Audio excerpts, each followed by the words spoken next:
About a week ago, I got a fucking message from a kid. I don't know if you remember me. You robbed me in 1985. He goes, I just put 2 and 2 together. And he goes, his name, I don't want to say his name on the fucking podcast. He said what his name was. And it was Dirk. It was about a Walkman. No, no, I don't think, unless it was a new Walkman and we got it in a box or something. I don't remember. Yeah, I don't know. I don't know the whole story. I wish but anyway, he does jiu-jitsu now. He's like a few stripe white belt. He's got his kid in it. Nice guy. Yeah, it's weird. I don't remember that. But this guy, I remembered. He's, you know what? In those days, like if you fucked with me, like weird, like if you told me you had good weed and I showed up and I told my friends and it was shit weed, we just robbed you like a year later. Yeah. Just for being a fucking jerk off, we just robbed you. This guy did something stupid to me. Sure. And I went to his house. It was the funniest thing. He had a Social Security check, like a tax return in the mail.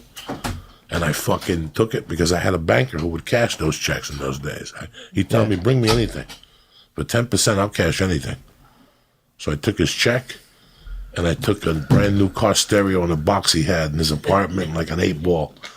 And I left. I left like a week later for Colorado. And about a year later, a friend of mine goes, man, I bumped into he said you robbed his house for a car stereo, an 8-ball, and his Social Security check. Fuck yeah, I did. And he even said himself, he goes, you did so well, I forgive you. He goes, your turn to do something with your life. I forgave you. I just want you to know I'm cheering for you and shit. Thank you for robbing me. He goes, it's an honor. He goes, it's one of my favorite stories. I tell it now at the holidays. It's a badge of honor to get honored to have been robbed by you, sir. You could do like one of those tours. You know how in Hollywood they have those like vans they cut the tops off of? I robbed this house and I robbed that house. That drug. Joey Diaz victims. There's a guy on Facebook that I got to tell you something. It's been 35 years and he still won't let it go. Like, he still won't let it go. Well, how much did you get him for? A half ounce of coke. What is that worth? At that time, maybe $1,000. Ooh, I'd still be mad. But he would bump into my friends and cry. Like, you don't understand. I had to get a part-time job at a tire store because of that guy. Just please, if you bump into him, tell him just to give me half. It'll be forgotten. But the funny thing was, this guy fucked with me for a while. You know those people that, like, when they have you by the balls, they enforce it? Like, I was bringing him TVs. Okay. Stolen TVs. Yeah, you were working for, okay. I had a guy that was giving me TVs in boxes. I was giving this guy a great deal.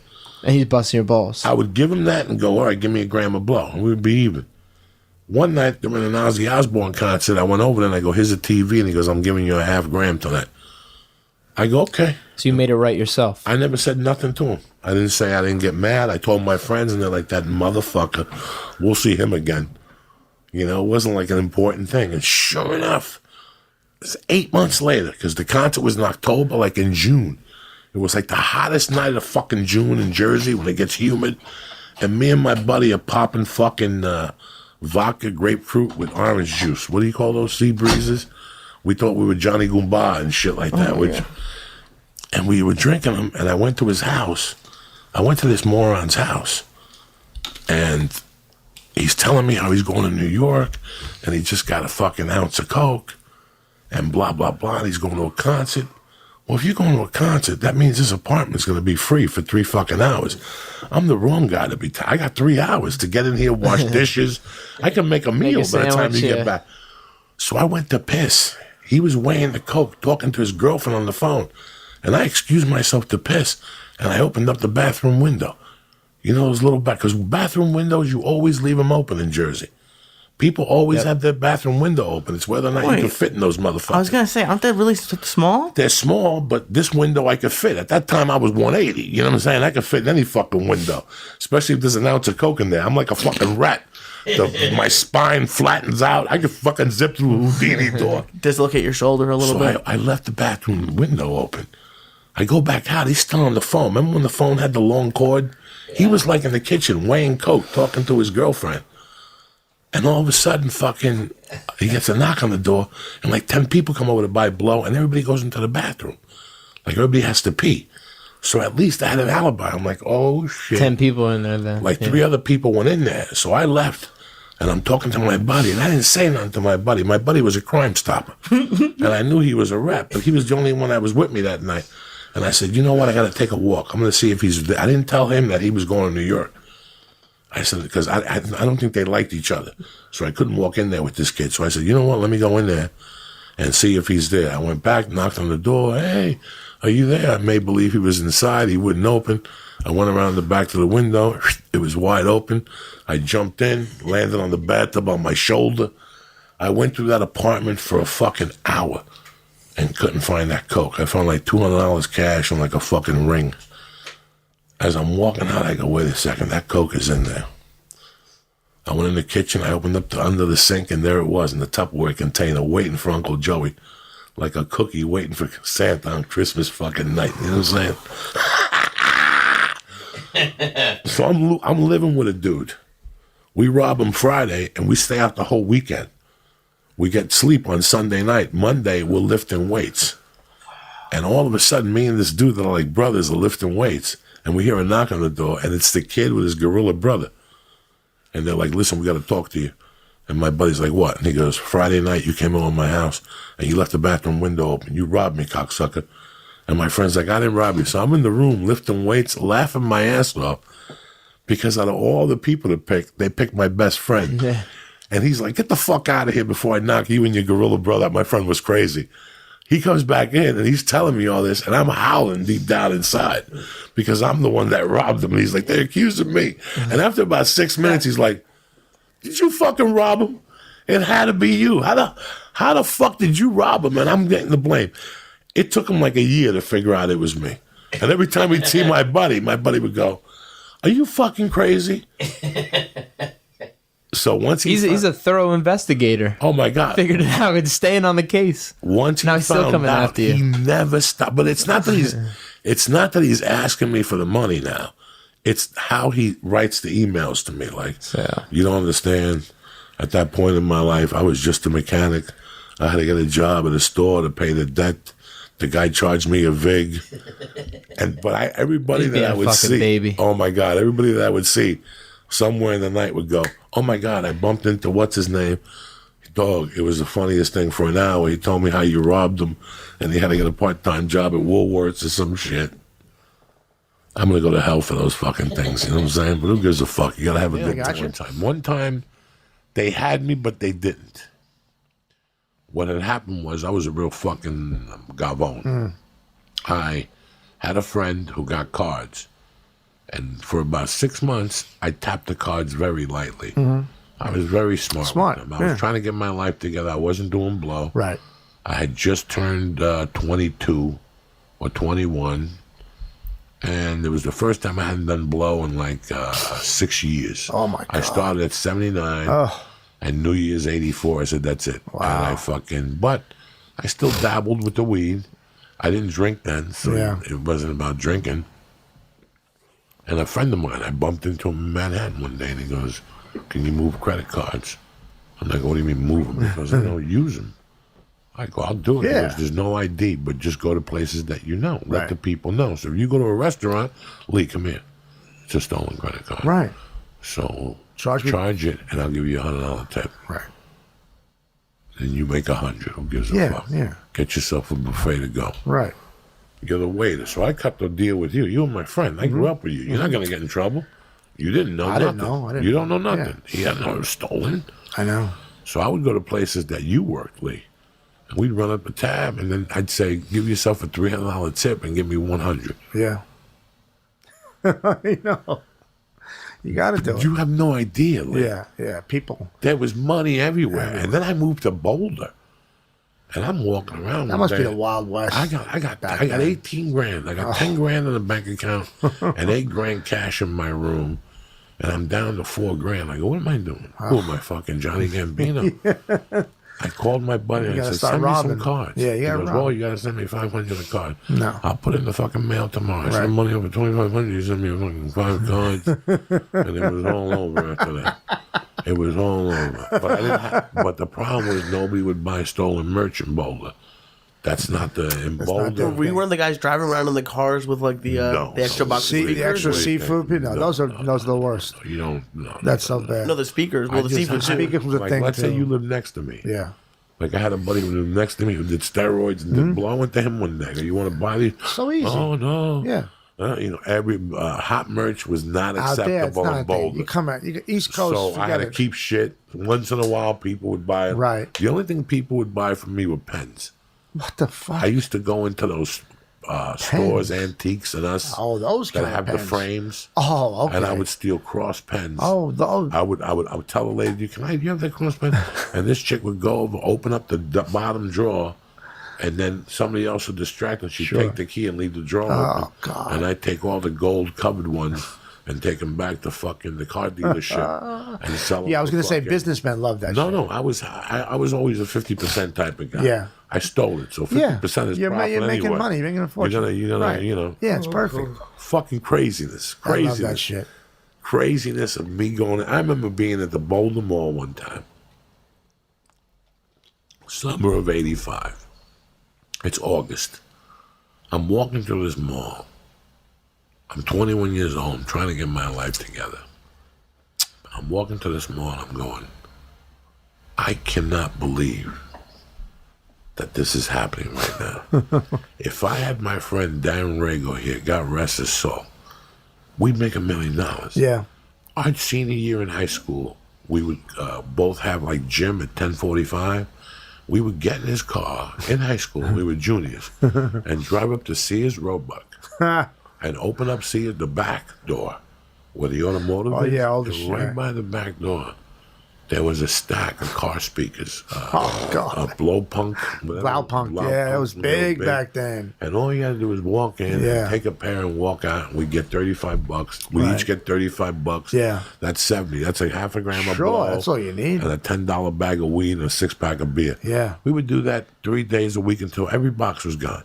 It's great. It's Like every fucking box was gone. I know. Every box It's was too gone. It's too easy. And I'm embarrassed to say these stories, but they're the truth. know What do you what? want me to fucking tell you? When I was 16, 17, we're living on Long Island, and good neighborhood, but we were the poorest family. You know, my father was the older, and everybody was young coming in. But a few of the developments of it was where all the new houses were going up with the younger money, you know.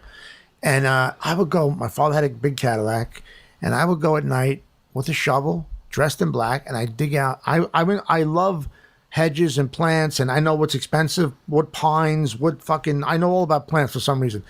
I would rob every beautiful hedge, young rose bushes. I knew what everything cost. And I bring them back. And my father knew I was doing this. It was like a tribute. Dad, look what I got last night. And I put them in the yard by the pool before he went to work. He'd go, I like that pine. Yeah, put that rhododendron over there. That's nice. Give that to Rosalie. And then some mafia guys down the street heard I was doing it. And they go, can you grab us some of these? Yeah. So I started going out with my father's Cadillac. I lined it back with Glad bags. And I was a one-man operation. I dig and they were in the earth for like a few days. They weren't like sunk in. You could just pick them out, put them in the trunk, boom, because no one lived in the model homes yet. It was all homes that were furnished and the landscaping was done, but nobody lived there. There was no cameras, once again. It's a model development. And it was a good hustle for like a summer. I must have made a few grand. And they paid $50 for a bush, this one, a bonsai tree, like good-looking shit. Did you ever get the same house like multiple times when they kept refilling it? You know what? I got a school that way. I got the school across, not across the street and down the block from my house. And then I got to be like, I can't keep hitting the school. They kept putting this beautiful spruce tree in, like 4 foot high. I'd pull it out of the ground, and you had to do it during the winter when the root ball is still going to be alive. My father let me do that shit. He thought it was I don't know if you guys probably didn't do this shit. Like, we go to a bar and we wouldn't even pay for drinks. We would just take them off the bar. Like, if someone looked the other way, we just steal their beer, even if it was half full, and just drink it. Oh yeah, all the time. Like, I remember a girl I go, you want me to get you a drink? She goes, yeah. And I go, all right, I'll be right back. And I stole a drink off a bar. It was only like 3/4 full. She goes, what would you take? I go, yeah, I just wanted to make sure the bartender made it right. Here you go. And I would just take that. We used to walk in the bar and just look. A guy would turn the other way. I go, sir, can you tell me what time it is? And he'd go like this and look down, and my buddy would steal his beer. He just got a beer. He wasn't looking. It was on the bar, and he'd walk away with it. And the guy turned around and go, what the fuck is my beer? You know, so we wouldn't even pay for drinks. You see a half drink on the bar, no one's around, you just steal it and take it and just start drinking it. We didn't give a shit. That is fucking crazy shit. I used to mug my high school janitor at my local bar. He used to, the high school janitor was half a Momo, and on Friday, like 11:30, he'd show up at Joe and Mary's. And I always knew there was something wrong with him. And I would put my hand in his pockets. He would put his jacket on the thing, and he would have a container in there of Valiums and these other white pills. And I would take all the Valiums and give them out to my friends. I mean, yeah. And there was the bartender was Lila. She was fucking nuts, but she had this dog that would just sleep the whole time. And our job was to go over and order a drink from her and piss on the dog. I mean, this is only in Jersey you could do this Piss shit. on the dog. Piss on the dog while you were ordering the drink. Right. Because the dog was right there, so you Yeah. would take your dick out and just piss. This is just craziness. Someone has to do it. No, we do it at the bar. Instead of getting up, we just piss right at the bar. Piss at the bar. We'd stand there or sitting, and you just whip your dick out and just piss. What are you talking about? There was no class in New Jersey. We didn't give a fuck, dog. My friend ran the bar, and he would piss at the bar. What? Yeah, he ran What the. did it smell like piss? What did they hose it down? No, because there's beer, everyone's spilling shit. People whatever. smoking cigarettes, people got body odor. Yeah. It all mixes in there. Yeah, it all mixed in. It didn't matter. And then ham sandwiches. That's where you ate those ham sandwiches or like that. When we went to Joe and Mary's, there was a circle dish, and they had like a plastic container with a handle. And he would make 1,000 little sandwiches at like 9 in the morning, ham and cheese. And then when you got there, if you were drinking, you could just take a sandwich. Right. That's how cool. And there would be little old and shit flies would be in there. Right. But you didn't give a And- fuck. There was hunger. Right. Stewart sandwiches. Do you remember Stewart sandwiches? They came in the baggie. If you went to a bar and you were No. hungry, you could say, "Let me get a Stewart sandwich." They had like ham and cheese and I don't remember pepperoni that. pizzas, and they had a little oven at the bar, and they put it in there. They make the sandwich with the baggie around it, so you knew you were gonna die. Then they'd open it up and heat would come out. The ham and cheese wasn't that bad. So, and could you just pee at? Could you pee at Joe and Mary's? Nah, we never peed, except when we peed on the dog. But beside that, we peed in the bathroom. Look up Stewart sandwiches from the 70s. See if you can find the toaster. Well, there was this one strip club near my house. It was 5-cent bar pies, like pizza, like they were little bar pies or whatever like that. It was they lure you in with that. So you get pizzas, there'd be strippers and stuff. What we used to do with the dollars, we used to rip the dollars in half and roll them up. And, you stick them in the girls' fucking, in their stocking or whatever, their fucking, garter belt. And, the strippers, they just throw all the money on the stage in a big pile, and then they go in the back and they count it. So they didn't know, because we'd roll it up like it was almost like like you were going to snort lines. Coke with it, yeah, so yeah. they had no idea. So we were getting 2 stuffs for $1, we'd call it. You know what I mean? So we get, and the girls had no, and then they get in the back like, what the fuck? Somebody ripped a fucking, dollar and a half. We knew we had to get out of there within like 45 minutes because they'd come out for the next shift, because they would come out like once an hour. We knew they were going to look for who the fuck did this, and eventually they would get busted. So, and then we'd hit the next strip club and do it again. We'd be in the car just ripping dollars and rolling Let's them face up. it. I clipped for years, like when I was a young kid, little things, bicycles and shit. I knew shit was clipped, and I just turned the other way. How easy was it for you to spot a mark back then, to be like, oh, I could get that place? Like, oh, fuck yeah, I could get them. Was it like a couple of pass-bys? Could you do it on one sitting? Like, you just see a store for a little bit and go, Jesus, they don't do anything in that back room. Like, I could get I went this. crazy. I saw a movie called Thief Yeah. in 1981, and that's it. When I was a kid. Was it like a how-to, the movie? Was it literally like a Not blueprint? really. Oh, okay. When I was a kid, in 205 West 88th Street, 2 other families lived in that building that knew my mom. Oh, That okay. had known my mom well. Right. One was this black lady who was like a seamstress Okay. and shit in Manhattan, and they drank at night. I forget what her name was. She had like a mulatta last name. Yeah, sure. But the other two that lived in the building were a lady named La China. Okay. She was a Cuban Chinese chick. Oh, and her nice. husband Yeah. Monguito. And I was about 5, maybe. Okay. And Monguito and me became tight. And I didn't know what Monguito. When you're 5, you don't care what people do. No, right. But it Doesn't got to the matter. point where my mom would go, "What do you want to do tonight?" I go, "I'm going to order chicken delight and go upstairs and hang out with Monguito and China." And for the first couple of times, Monguito would be in the bedroom, and the China would talk to me. Then there's one time I went up there, and finally Monguito goes, "Let him in." And I went in there. Monguito had one of those operations with the spinning wheel, Oh, with the shit. fucking the heavy duty. Yeah. And he would take those things that for to measure spark plugs. Okay, in those days, and he turned them into keys. And I asked him, "What do you do?" And finally, he told me he was a burglar. And he would bring me chains and little rings and shit. And That's my mom amazing. knew, everybody knew he was a professional fucking burglar. That's what he was. In fact, years later, he went to jail for robbing Mayor Koch. He's the one that run No big. way. Yeah, this guy was the real deal. So I didn't see him for years after that, but him and her broke up or something. But I always had that vision of this dude was so cool. He was a thief. So what? I never told my mom and shit. But right away, I started clipping nickels at the bar and rolls of quarters, and my mom would ask me, every time you come around, something disappears. I had a problem with that too as a kid, taking some money. Always. Oh man. Always. And I wouldn't take it from my mother's purse till I got to be like 8 or 9. That's what I Right. got That's when he got ballsy. Like, I can do this. And after the first time, I think she lit my hand on fire. Oh fuck. Like she fucking held it with a lighter, and she was like, listen, I knew it was you. You got the kiss of death. Oh, I set you up like a motherfucker, you dumb fuck. I left that 20 waving, and you clipped it, and that was it. She knew I was clipping 20s from the dry cleaner. And again, she would look at me and go, so wait a second. Mysteriously, we lost the 20, and mysteriously, you found the G.I. Joe behind a fucking garbage can in the Bronx. Last night, I took my jiu-jitsu teacher to the comedy store. And yes, since Jersey, I've been writing a lot again in the book. And I thought about this story that was fucking crazy. Whenever I go to New York and perform, I swear to God, I always see this kid that I grew up with. And he just waves at me. And one time in Jersey, I looked at him and I double looked at him and I'm like, I know this guy. And I went over and gave him a hug, but he didn't want to take a picture. He didn't even want to talk. And then I saw him again in New York. Then I saw him again last summer in the Borgata.